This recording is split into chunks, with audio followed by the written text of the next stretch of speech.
आइए जानते हैं अष्टयक्षिणी की श्रृंखला में 2 नंबर की यक्षिणी मनोहारिणी यक्षिणी का गुप्त रहस्य।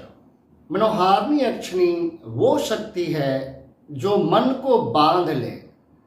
रहस्य जानकर हैरान रह जाएंगे। क्या सच में मनोहारिणी यक्षिणी सम्मोहन देती है? तो जानते हैं इस वीडियो में पूरा रहस्य।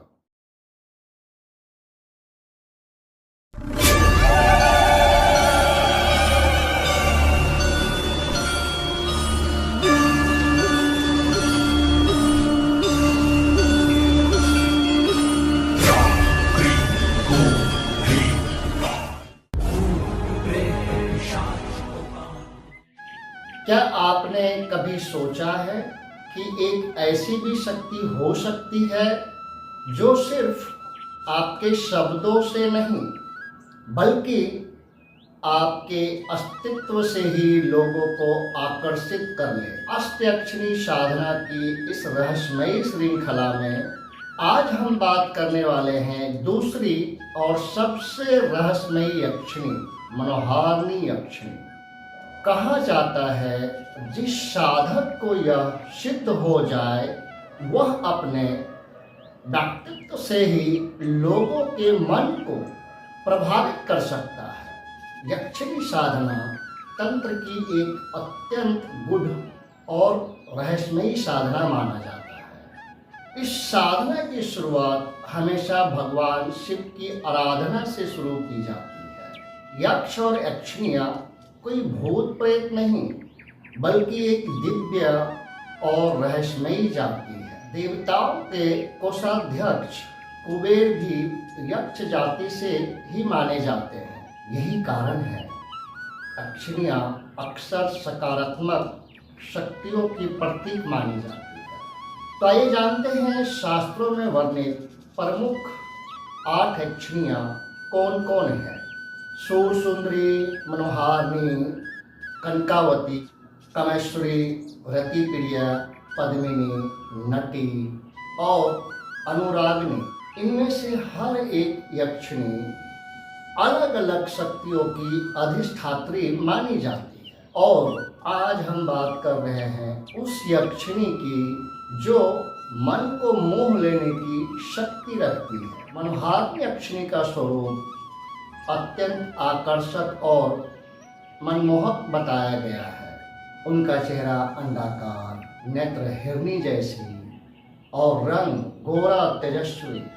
कहा जाता है कि उनके शरीर से निरंतर चंदन की सुगंध निकलती रहती है। लेकिन ध्यान रहे यह केवल बाहरी सौंदर्य नहीं है, यह उस ऊर्जा का प्रतीक है जो साधक के भीतर जागृत होती है।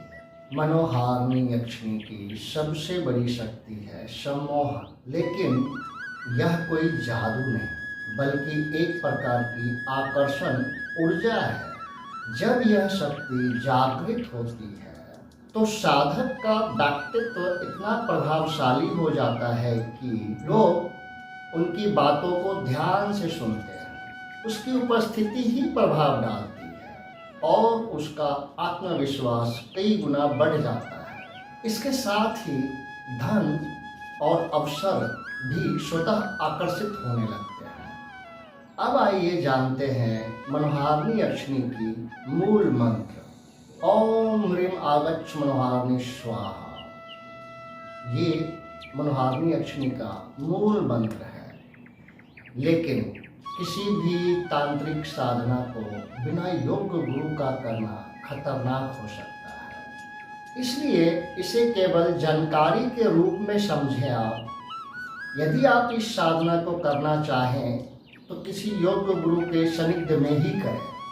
बहुत से लोग सोचते हैं कि यक्षिणियाँ बहुत भयानक होती हैं, लेकिन शास्त्रों में उन्हें सौम्य और सहयोगी शक्ति के रूप में बताया गया है।